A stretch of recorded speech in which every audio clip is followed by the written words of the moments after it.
রং এবং চামড়া শিল্পে ব্যবহার করা হয়। দেখো শ্বাসমূল কি? সুন্দরী। সুন্দরী গাছের ব্যবহার কি? দেখো সুন্দরী গাছ যেমন আর 4-5টা গাছে যেমন ব্যবহার করা বিভিন্ন আসবাবপত্র হিসাবে, তেমনই সুন্দরী গাছ এর কাঠ, সেই কাঠটাই কিন্তু বিভিন্ন আসবাবপত্র তৈরি করা হয় হয়েছে। এছাড়া বাড়ি এবং খুঁটি তৈরি করতেও কিন্তু সুন্দরী গাছ কাজে লাগানো হয়। 2 নাম্বার ট্যানিন। ট্যানিন পাওয়া যায় এবং কি, যা রং এবং চামড়া শিল্পে ব্যবহার করা হয়। ঠিক আছে, এছাড়া কি জ্বালানি হিসাবেও কিন্তু সুন্দরী গাছ ব্যবহার করা হয়। তো স্টুডেন্টস, সুন্দরী গাছ থেকে আর দুটো কোশ্চেন আসতে পারে, শ্বাসমূল ও ঠেসমূল কি। দেখো শ্বাসমূল কি?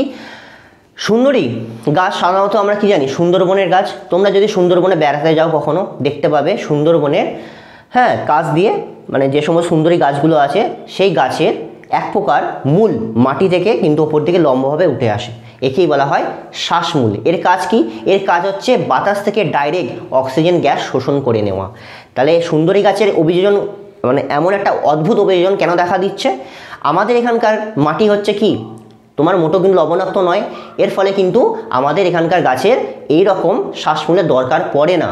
কিন্তু সুন্দরবনে যদি যাও, সেখানে কিন্তু জোয়ার ভাটা দেখা দেয়। ফলে সমুদ্রের যে লবণাক্ত জল যখনই বারবার আসছে তখন কি হচ্ছে, এখানকার মাটি লবণাক্ত হয়ে পড়ছে। আর মাটি লবণাক্ত এবং কর্দমাক্ত হওয়ার ফলে বাতাস থেকে কিন্তু গ্যাসের আদান প্রদান মাটিতে সম্ভব হয় না। ফলে গাছ, এখানকার সুন্দরী গাছ কি করে, এক প্রকার মূল মাটি ফুঁড়ে ওপর দিকে তুলে নিয়ে আসে, একেই বলবো আমরা শ্বাসমূল। ঠেসমূল কাকে বলে?